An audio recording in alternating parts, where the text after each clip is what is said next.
Саламатсыздарбы? Ала Тоо 24 өз түз эфирлерин улантат. Эфирде маанилүү маек.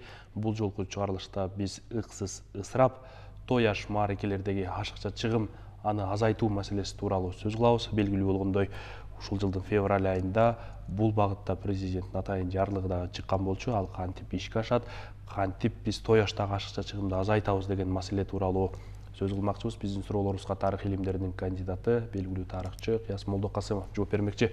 Кыяс Сатарович, саламатсызбы? Саламатсыздарбы?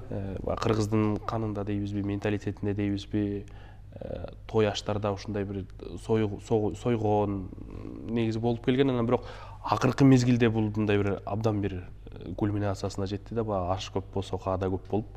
Анан сиз ушул абалды мындай бир кандай комментарий берет элеңиз?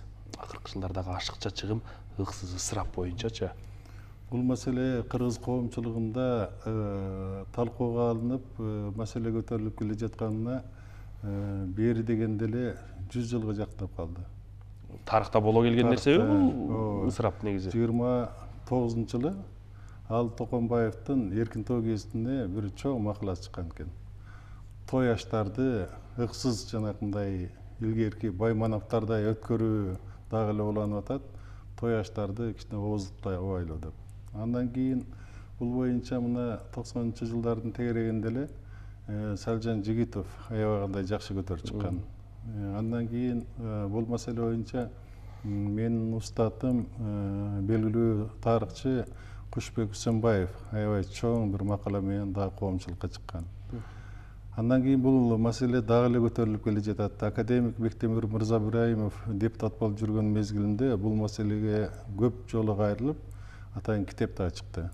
Анан биз Кыргыз туусунда мен башкы редактор болуп иштеп жүргөндө ушу той аштардагы ашыкча ысырапкорчулукту кантип кыскартуу керек деп 2 жыл талкууга алдык. 400-500дөн ашык ар кандай сунуштар, макалалар келип түшүп, анан ошол мезгилде госсекретардын жардамы менен буну бир жолго коелу деп ошондо да бир аракеттер болгон 2010-жылы.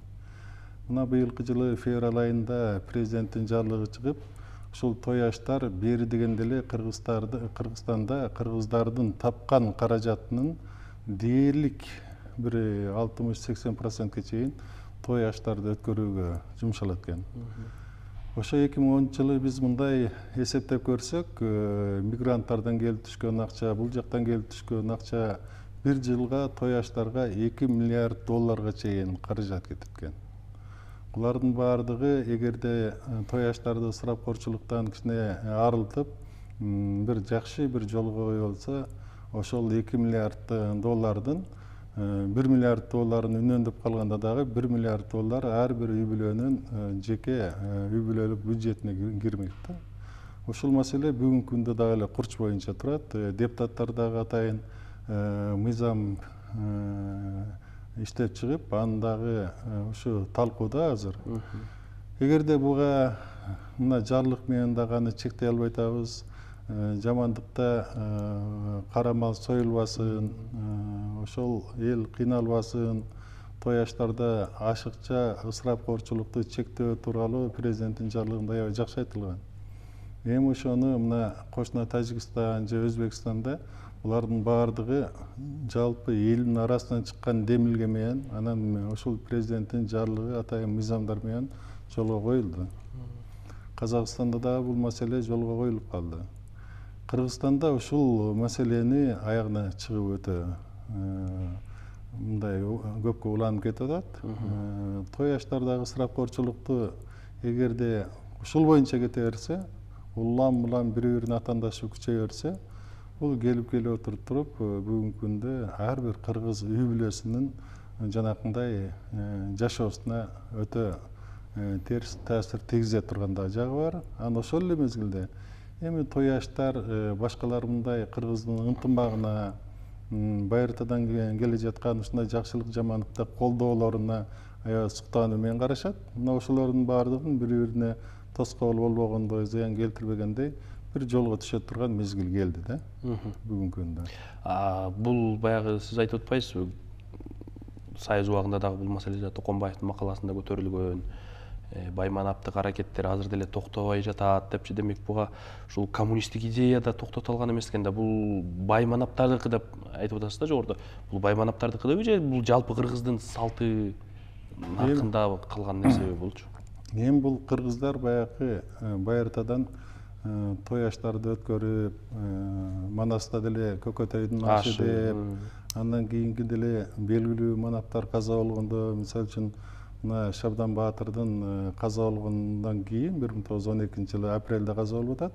Октябрь айында 3 күнгө созулган чоң бир аш өткөргөн да. Ошондо эле атайын кийин Шабдан Баатырдын аш өткөргөндөн кийин ошол жерде жергиликтүү падышалык администрация бул жерде коррупцияга аралашты деп атайын бир текшерүү жүргөн да. Ошол текшерүү жүргөндө Шабдан Баатырга ошол мезгилде бир 100 миңден 200 миңге чейин рубльга чейин акча чогултулган. Ал мезгилде эми 1,5 рубльга бир кой, бир 7-8 рубльга бир кара мал келчү да. Ошондой аш берүүлөр кийинки белгилүү манаптардын аштарын өткөргөндө эле ошондой бир өткөргөн. Бирок ал мезгилдеги чоң аш тойлор бир чети кыргыз элинин жанагындай биримдигине, анан чыгармачыл адамдардын, акындардын, манасчылардын ошол жерлерде келип туруп кыргыз элин биримдикке үндөп, даңазалап, ушундай бири-бири менен айкалышып дагы турган жактары болгон.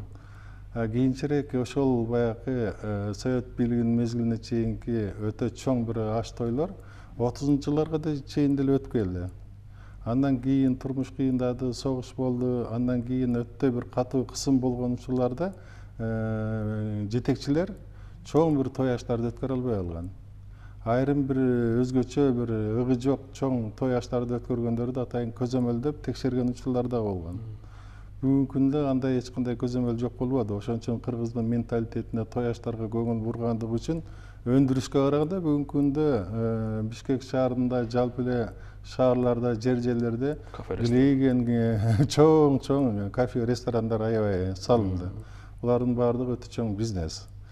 Анан бул бизнеске жалпы кыргыз эли тартылганда, мисалы үчүн көп кыргыздар бүгүн мал багып, алардын баардыгы ошондой жакшылык жамандыктарда союлат кадимгидей.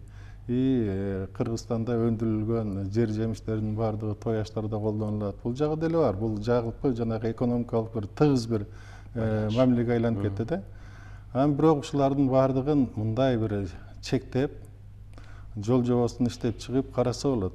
Бул той аштарда бир эле каражат эмес. Бул жерде аябагандай көп адамдардын жанагындай убакыты өтө бир ысырапкорчулук менен пайдаланат да. Анан тойлордун биринчиден ашыкча ысырапкорчулук менен ушундай бир өтүп аткан бир мазмун ушундай жагына бир көзөмөл кылып, экинчи жагынан ал той аштар кандай мазмунда өтөт, мазмундук жагын, анан кандай убакытта өтөт. Өткөндө мына Түгөлбай Казаковдун 70 жылдыгын азыр көпчүлүк интеллигенция айтып атат. Кечинде саат 6-да башталды, 9:30-да бүттү деп. Көпчүлүк тойлор 6-га чакырылат, антип мынтип 8-де башталат, түнкү 12-1-ге чейин той уланат. Бул убакыт ошол мезгилдеги жанагы чиновниктер, чыгармачыл адамдар көптөгөн эмгектери, көптөгөн аракет иштери ошол мезгилде токтоп калып атпайбы? Салжан Жигитов ошон үчүн мен кыргыздын той аштарына ашыкча убактымды ысырапкорчулукка жумшабайын деп туруп тойго барчу эмес. Барса дагы бир жарым саат, 1 саат отуруп туруп, мен андан көрө барып туруп иштеп алганым жакшы деп кетип калчу. Азыр эми ошондон бүт баардыгы баягы жадаган учуру болду. Анан тойдун түрлөрү да көбөйүп кетпедиби? Тойдун түрлөрү, үйлөнүү, мареке, сүннөт тою, бешик тою, кыз узатуу, башка деп отуруп туруп бүгүнкү күндө ар бир жанагындай кыргыздар жакшылыгын чоң бир той менен өткөрүү жагындагы мындай ошого өтүп алды да. Анан албетте ал жактан чын айтканда тойго кошумча кошом деп той өткөргөндөн дагы чоң бир мындай көп акчасы ошого кетип аткан учур дагы бар. Көпчүлүк ушу тойго баргандардан мындай өзүнчө сүйлөшүп калганда айына кээде 15-20га чейин той болуп кетет. Ар бирине бир кошумчаны кошуп атып бир нече акчабыз ошого кетип атат, тапканыбыз тойго кетип атат деген учурлар да бар. Анан кээде элдин арасында деле мындай күлкүлүү бир учурлар бар. Биздин алган маянабыздын баардыгы тойго кетет. Анан эмнеге кантип тамактанасыңар десе, тойдон келген кечиктер менен тамактанабыз деп. Ошондой учурлар көбөйүп кетти да. Агай жакшылыктыкы мындай башка маселе, бирок жамандыкка келгенде жанагындай өлүм житимге келгенде ушул ачыкча чыгым айрыкча мындай бир биздин ажатыбызды ачып коюп атпайбы? Атаандашып, ал деле 2 жылкы сойдум, мен деле 2 жылкы сойдум дегендей, анан биз азыр насыя алып, карыз алып, ушундай жамандык жакшылыкта сөөк койгон, сөөк чачырган учурлар болуп атпайбы?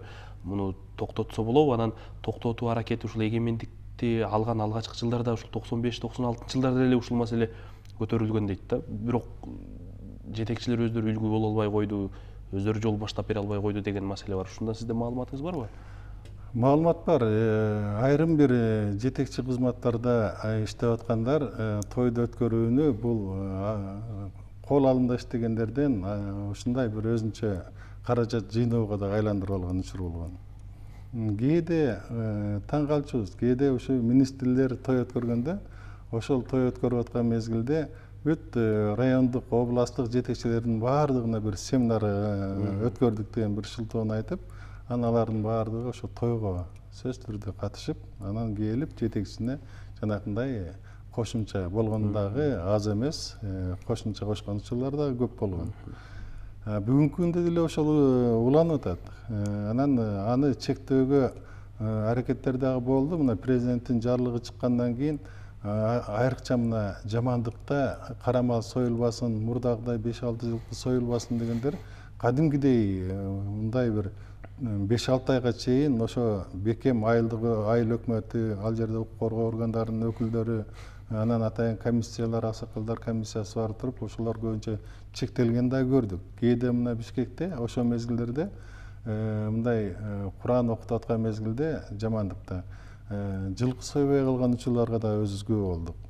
Кээ бир жерлерде ушуну мына элдик демилге, эл дагы жадады, эл дагы чарчады. Ошо элдер кеңешип отуруп туруп, ошону кантип мындай бир жакшы бир жолго салсак деп айрым бир формаларын да киргизип атат. Кээ бир аймактарда ошо Куран окутулгандарга, мисалы үчүн, Куран окутулган менен той өткөргөндүн айырмасы жок болуп калат. Дасторкондо баягы ушул жерде ресторан, кафелердечи. Кээ бирлердин көрүп атабыз, болгону нан борсоп коюлат. Андан кийин салат, палат, жанакындай банан, санан, апельсинге чейин койдуртпай эле нан борсоп, анан жакшынакай кылып туруп эле, 1-2 кой союп туруп эле, ошого жакшынакай аштен деп туруп эле бата кылып кетип атат. Анан Ош мамлекеттик университетинде дагы бир ушундай эме болгон. Жакшы азыр уланып атабы билбейм. Ошо коллективинде эгерде ушундай жамандык болсо, ысык тамак дагы берилбейт. Бир кафеге уюштурат, ошол жерге барып туруп эле бир уюмдан чай ичет, келип отуруп, ошол жердеги жамандыкты башынан өткөргөн адамдарга Куран окутуп эле кеткен учурлар да болгон. Мына ушундай нерсени элдин арасына чыккан жакшы ушундай демилгелерди бүгүн жанакындай бир жайылтуу жагындагы түшүндүрүү иштери менен жүргүзсө бүгүнкү күндө болот да. Азыр эми мына жамандыктарга деле биз баягы барып калган учурда ошо президенттин жарлыгы чыкканда, ошо жамандык күнү ал жерде жанакындай чоң жандык жылкы карамал союлбай, бир 2-3 күн өткөрүп, андан кийин жанагы Куран окуганы келгендерди анан кайра чакырып Куран окуткандарды көрүп жүрөбүз. Ошондо дагы ашыкча чыгым, ысырапкорчулукка жол бербей тургандай кылып, жакшынакай кылып эле бири-бири менен атаандашпай, той менен жамандыкты ажыратып, дасторконду ошого ылайыктап туруп жасаса болот тургандыгын биз көрүп жүрөбүз. Ошо эрежелерди бүгүнкү күндө катуу сакташ керек, же болбосо мыйзамдык база менен элдерге ошондой бир жогору жактан бир сунуш түшсө жакшы болмок. Анан 1-2 жыл мурда Маданият министрлиги тойдун жаңы үлгүсүн өткөрөбүз деп аракет кылышты эле. Ал үлгүсү дагы кийин көрө албадык, аны дагы аткарылган жок. Министрге эстебош керек эле ошо мезгилдерде, бирок формаларын иштеп чыгып, ал ишке ашпай калды. Анан ошонун формаларын бүгүнкү күндө ишке ашырыш керек. Мисалы үчүн мына Түркияда той өткөргөн мезгилде жанакындай бир ашыкча ысырапкорчулук болбойт деле. Жакшынакай эле мындай бизде шведский стол же туруп мындай бири-бири менен баарлашып, келип жакшылыктарына мындай келгенин билдиртип, анча мынча кошумчасын ошол жерде бир коробка олого бир эмеге салып идишке. Анан кийин эле 1-2 саат отуруп эле кетмей. Мен Ташкентте деле ушундай бир мааракелик чоң бир тойлорго бир катышып калганда билем, өзүм жетекчимин бир мааракесинде. Кадимгидей келишти, отурушту, ашыкча ысырапкорчулук болгон жок. Дасторконго ченел уйлаган нерсе коюлду. Анан ал жакта эч кандай чоң мал деле союлбайт. Саат 9-9:30 чейин эле биринчи, экинчи тамак ичилди, элдер тарап кетти. Антракт деле болгон жок. Бүгүнкү күндө тойдо мына 3 жолу антракт болот. 3 тамак берилет. Алардын баардыгы адамдын организмине деле зыян. Ошону 2 антракт кылып туруп эле, же 1 антракт менен эле жакшынакай кылып эле тамагын берип, батасын, элдин батасын алып туруп эле бир 10дорго чейин тарап кетсе болот тургандыгын мына көрүп атабыз. Мына ушундай бир жакшы убакытты дагы ысырапкорчулукка мындай жөнөкөй коротпогон, ашыкча тапкан жыйындарын коротпогон бир жакшы самалыктарды биз колдошубуз керек. Бизде мына ресторан, кафелерде кийинки мезгилде мына рекламаларга да чыгып калбады, шиттерди жазылып. Кредитке той өткөрөбүз деп. Эми кредитке той өткөргөн бул ошол адамды биротоло карызга батыруу. Эми тойдагылардын баары кредитке деп алган акча акталабы, жакталбайбы? Мен ушул алыска барбайын, өзүм деле ушул жерде КТРКда жетекчиликте жүргөндө бир ошондой бир той болуп, анан бирөөлөрдөн карыз кабыл алып, кийин ошол жакшынакай тоюнун артынан карызын төлөй албай үйсүз калгандарды көргөм да. Бул бардык жерде эле болуп атат. Мына ошондой бир ашыкча, бир албай алдына жараша дейт. Алдына жараша эң негизгиси ал жерде элдин келип бергени, жакындардын келип бергени, алардын жакшынакай батасы. Мына ошо анан тиги ашыкча чыгымдардын баардыгын кээде кийим кечет, жанагындай бир белек селекте отуруп туруп, ал жака дагы өтө ыксыз каражаттар көп кетип атпайбы? Булардын баардыгы мына Кытайдан келген арзан баадагы жанагы товарларды эле алып кайрап, ал эч нерсеге пайдалана албайт негизиненче. Ошондой бир ашыкча, ыксыз нерселерди азайтуу жагын карап, аны милдеттүү түрдө биздин жарандарга киргизсе болот турган учур болуп калды. Эл деле макул бугачы. Ушул жакшылык, жамандык той аштардагы ашыкча чыгым менен бирге сиз ушул мааракелерди белгилөөдөгү айрым бир кемчиликтер тууралуу дагы маселени дайыма байма-бай көтөрүп келесиз да. Бул боюнча мындай бир дайыма айтканыңыз менен бир жылыш барбы? Айрыкча мындай белгилүү инсандардын мааракелерин белгилөөдө. Ачыгын айтыш керек, бул жагынан жылышты такыр көрбөй атам. Бирок кээ бир белгилүү инсандардын айрымдары ушундай бир мааракени өткөрүүдөн баш тарткан, мага анын эмне кереги бар дегендер арасынан анча-мынча сурулуп чыгып атат. Мисалы үчүн Салжан жигит убагында мен мааракеми ким үчүн өткөрөм? Бул маараке мен өзүм үчүн. Анан мен мынанча жашка чыктымдан элди чакырып алган, чыккан, ошо жашка чыккан мактанайынбы деп мааракесин таптакыр өткөрчү эмес. Анан ошондой бир мааракелерди башкача бир өңүттө, бир интеллектуалдык деңгээлде өткөрүү жагында караса болот. Анан бизде да мына чоң бир мааракелер болуп атпайбы? Өзгөчө тарыхый инсандардын.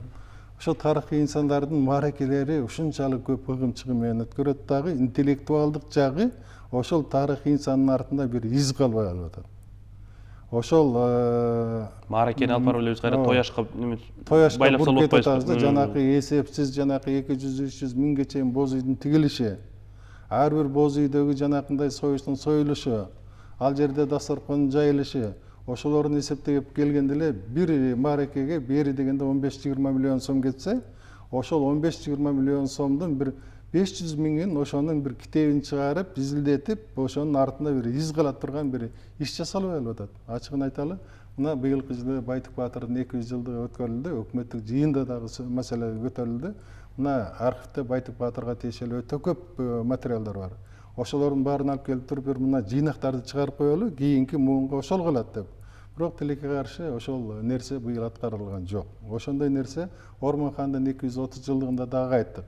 Артында бир көркөм фильм калса, же болбосо бир документалдык фильм, изилдөө калса, китептер чыкса, келечекте ал инсанды эскерип ошондой деп. Анан кээ бир инсандарды кээде божомолдуу түрдө эле мына 200ге чыкты, 300ге чыкты өткөрүп атат. Аны мен кийин архивден карай келсем, ал таптакыр бири-бирине дал келбей, туура келбей калат. Айрыкча акыркы 3 жылды тактасак болот да. Ооба, жөн эле тактаса болот. Анан мааракелерди өткөрүп атканда дагы өткөндө өкмөттүн жыйынында дагы ошол сунушту айттым. Кандайдыр бир тарыхый инсандардын же белгилүү инсандардын мааракесин өткөрүп атканда эми маареке кайсы жыл? Мисалы үчүн 75 жылдыгы, 70 жылдыгы, 90 жылдыгы, 210 жылдыгы, 140 жылдыгы деп эле өтүп атпайбы? Ошолордун баардыгын белгилүү мезгилде гана маареке деп эсептейли. Же жүздү белгилейли. Же 100 же 125, 150, 200 деп мындай мезгилдерди гана алалы. Анан 240 деле, 230 деле, 210 деле, 140, 130 деле, 145, 135 деле белгилеп коюп атпайсызбы? Бүт баардыгын белгилеп атпайбызбы? Мына Түгелбай Сыдыкбековдун мааракеси белгиленди. Анын мааракесинин артында даярдалган анын томдору бүгүнкү күнгө чейин толук чыкпай келет.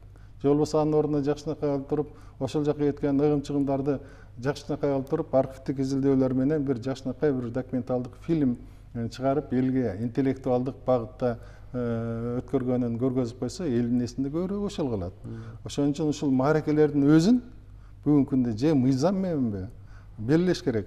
Эгерде ошол мааракелерди өткөрүп атканда, ошол мааракени макул быйыл өткөрүп берели, тарыхый инсандын, эми мен тарыхчы катары айтып атам, мисал катары. Ошол тарыхый инсандын мааракесин өткөрөлү. Бирок ал тарыхый инсандын артында кандай документтер бар? Кандай китептер жарык көрдү? Бизге ошол мааракеге өткөрөлү деп кат жазганда, бизге ошо архивдик документтери менен анан чыккан китептерин алып келели, ошонун негизинде өкмөттүн токтомун чыгаралы деп же ошондой бир тапшырма коюш керек болуп атат. Анан маареке талап. Анан мааракелерди өткөргөндө 100 жыл, 125 жыл, 150 жыл, 200 жыл деп туруп, ошондой бир мезгил менен 25 жылдык аралык менен өткөрүп, калгандарын баардыгын маареке деп эсептебеш керек. Аны жөн гана ар бир инсан ошондой белгилүү, мына Чыңгыз Айтматовдун быйылкы туулган жылы жакшынакай эле өтпөдү, 94 жылдыгы.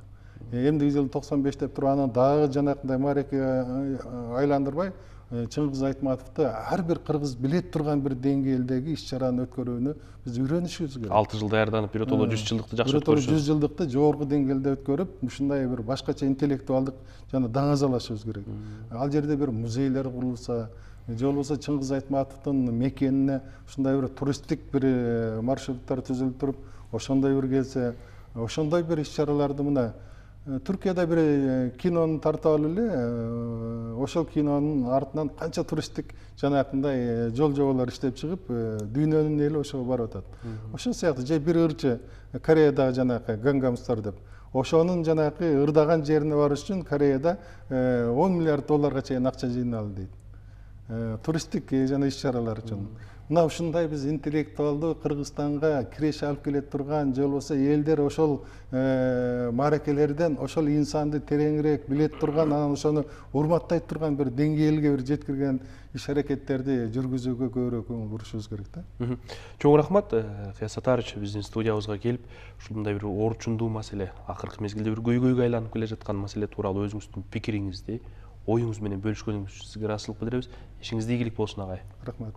Урматтуу телекөрүүчүлөр, бул жолку чыгарылышта биз ыксыз ысырап, жамандык жакшылыктардагы ашыкча чыгым, аны азайтуу маселеси тууралуу сөз кылдык. Суроолорубузга тарых илимдеринин кандидаты Кыяс Молдокасымов жооп берди. Саламатта туруңуздар.